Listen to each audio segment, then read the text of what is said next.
ایک حدیث البتہ صحیح ہے، صحیح سند کے ساتھ، فضائل صحابہ کتاب ہے، احمد بن حنبل کی یہ روایت میں نے وہ 72 حدیث میں بھی شامل کی ہے کہ سیدنا علی رضی اللہ تعالیٰ عنہ کہتے ہیں کہ میری وجہ سے 2 گروہ گمراہ ہوں گے اور میری وجہ سے 2 گروہ دوزخ میں جائیں گے، ایک میری محبت میں غلوف کر کے اور ایک میری دشمنی میں غلوف کر کے۔ تو یہ سیدنا علی کا قول ہے، اور یہ محدثین کا پیٹ رول ہے کہ اگر کسی صحابی کا قول غیبی خبر سے متعلق ہو تو یہ امپلائیڈ ہوتا ہے کہ یہ نبی کے بتانے پر ہی موقوف ہے، یعنی نبی نے خبر دی ہے تب ان کو یہ مستقبل کی خبر پتا ہے، ورنہ نبی کے علاوہ تو کسی کے پاس علم غیب نہیں نہ ہوتا اللہ تعالیٰ کی طرف سے۔ کوئی اور شخص تو یہ دعویٰ نہیں کر سکتا میرے اوپر وہی نازل ہوتی ہے، تو نبی کو جتنا اللہ تعالیٰ علم غیب دیتا ہے، غیب پر اطلاع دیتا ہے،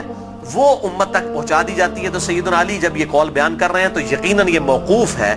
نبی صلی اللہ علیہ وسلم کے بتانے کے اوپر۔ تو یہ 2 ایکسٹریم رویے امت میں آج تک موجود ہیں۔ لیکن اب مسئلہ یہ ہوتا ہے کہ چونکہ فرقہ واریت ہو جاتی ہے تو اہل سنت سے اگر آپ پوچھیں گے وہ کہیں گے جی وہ جس دوزخ میں جس گروہ نے جانا ہے نا وہ یہ رافضی شیعہ ہیں، دیکھیں سیدنا علی کے بارے میں کتنا غلو کرتے ہیں۔ اچھا آپ شیعہ سے جا کے پوچھیں وہ کہیں گے جس بندے جنہوں نے حضرت علی کی دشمنی میں دوزخ میں جانا ہے وہ اہل السنہ ہے۔ یہ دیکھیں کہ یہ حضرت علی کی جب شان بیان ہونی شروع ہوتی ہے تو یہ شیعت کا فتویٰ لگا دیتے ہیں، ٹھیک ہے۔ تو یہ دونوں ایکسٹریم رویے ہیں۔ اہل سنت کے ہاں بھی ناسبی موجود ہیں جو سیدنا علی سے بغض رکھتے ہیں، آج تک موجود ہیں، اور ان کی زیادہ تر تعداد جو ہے وہ اہل حدیث اور دیوبند مکتبہ فکر کے اندر موجود ہے۔ آپ کچھ بریلیوں میں بھی ایک کا دکا دانے آنے شروع ہو گئے ہیں، اور اسی طریقے سے جو رافضیوں کی اکثریت ہے وہ اہل تشیع کے ہاں پائی جاتی ہے جو کہ سیدنا علی کے بارے میں غلو کرتے ہیں۔ اہل سنت کا درمیان میں مسلک ہے اس حوالے سے، اور اس میں وہ امام شافعی کا شعر کوٹ کروں گا ضرور، جو انہوں نے دیوان الشافعی ان کا اپنا دیوان چھپا ہوا ہے، اس میں کوئی سند کی ضرورت نہیں ہے، اور تمام ائمہ محدثین نے اپنی حدیث کی کتابوں میں اس قول کو نقل کیا ہے، اسماء الرجال کی کتابوں میں اس قول کو نقل کیا ہے۔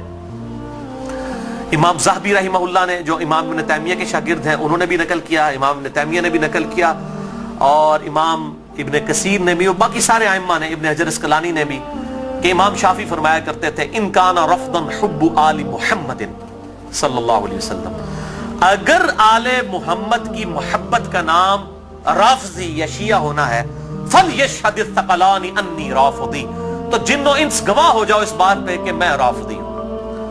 کہ اگر سیدنا علی سے محبت کا نام شیعہ ہونا ہے اور تم مجھے بلیم کرتے ہو کہ میں علی سے محبت کیوں کرتا ہوں، آل محبت سے محبت کیوں کرتا ہوں، اس کی بنیاد پہ تم مجھے شیعہ کہتے ہو، تو گواہ ہو جاؤ میں شیعہ ہوں۔ اور میں نے اس میں پھر ایڈ کیا کہ اگر آج امام شافعی زندہ ہوتے تو میں کہتا کہ شیخ صاحب آپ میرے بھی کچھ اشعار اس میں ایڈ کر لیں۔ آپ نے تو کہا نا کہ اگر اہل بیت کی محبت کا نام رافضی یا شیعہ ہونا ہے تو میں ہوں رافضی، تو میں یہ کہتا ہوں کہ اگر نبی صلی اللہ علیہ وسلم کی محبت کا نام اگر وہ غلوف کے درجے میں نہ ہو، بریلوی ہونا ہے تو میں بریلوی ہوں۔ اگر صحابہ کرام سے عقیدت کا نام اگر غلوف کے درجے میں نہ ہو، یہ شرط ہے، ادھر بھی معصومیت نہ کلیم کر دی جائے دیوبند کی طرح، اگر اس کا نام دیوبندی ہونا ہے تو میں دیوبندی ہوں۔ اور اگر کتاب و سنت کے منہج کو اور اجماع کو حجت مانتے ہوئے فائنل اتھارٹی ماننا اور اس کے مقابلے پر کسی کی بات کو حجت نہ سمجھنا اہل حدیث ہونا ہے تو میں اہل حدیث ہوں۔ تو یہ صرف ایک سمجھانے کے لیے ایک جملوں کے طور پر ہے، باقی الحمدللہ ہم مسلمان ہیں اور ہمیں اسی پر فخر محسوس کرنا چاہیے۔ اللہ تعالیٰ نے ہمیں مسلم پیدا فرمایا ہے، وَسَمَّاكُمُ الْمُسْلِمِينَ، اس نے نام بھی ہمارا مسلمان رکھا ہے، ہمیں اسی پہ فخر محسوس کرنا چاہیے۔ باقی جو یہ فکر کی بات ہوتی ہے، اگر اصحاب الحدیث یا اہل السنہ کی فکر محدثین نے استعمال کی تو یہ فکر کے طور پر تھا، کبھی یہ مسجدوں کے باہر اس طریقے سے تفریق نہیں کی جاتی تھی جس طرح آج کل ہو چکی ہے، اور آج کل بھی ہر جگہ نہیں ہے۔ پورے سعودیہ میں اس طرح کی تفریق نہیں ہے کہ مسجد کے باہر آپ کو اس طرح کی چیزیں ملیں، یا ملیشیا کے اندر جن ملکوں کے اندر تھوڑی ہوش آئی ہے تو ان چیزوں سے چیزیں پاک ہیں۔ اور ایون ہمارے جو یورپ اور امریکہ کے اندر اگرچہ فرقوں کے نام پہ مسجدیں بنی ہیں لیکن کم از کم وہاں پہ اتنی ٹالرنس ہے کہ لوگ تمام کے تمام لوگ ایک جگہ پہ نماز پڑھتے ہیں، ایک دوسرے کے پیچھے نماز پڑھ لیتے ہیں۔ یہ یہاں پر لعنت ہے انڈیا، پاکستان اور بنگلہ دیش کے گندے کلچر کے اندر کہ یہاں پر لوگ جو ہیں وہ مطلب اس طرح فرقوں میں بٹے ہوئے ہیں کہ ایک دوسرے کے پیچھے نماز بھی نہیں پڑھتے۔ آج بھی مجھے ایک بھائی کا فون آیا، اکثر لوگ سوال کر رہے ہوتے ہیں فلاں کے پیچھے نماز ہو جاتی، فلاں کے پیچھے نماز ہو جاتی ہے۔ میں ان کو ایک ہی جملہ بولتا ہوں کہ میرے بھائی جس کو آپ کافر نہیں کہہ رہے نا اس کے پیچھے نماز ہو جاتی ہے۔ آپ نے اگر یہ اناؤنسمنٹ کرنی ہے کہ اس کے پیچھے نماز نہیں ہوتی تو اس کو پہلے کافر ڈکلیئر کریں گے۔ اگر آپ میں یہ جرت نہیں ہے نا، آپ مسلمانوں سے سمجھ رہے ہیں نا،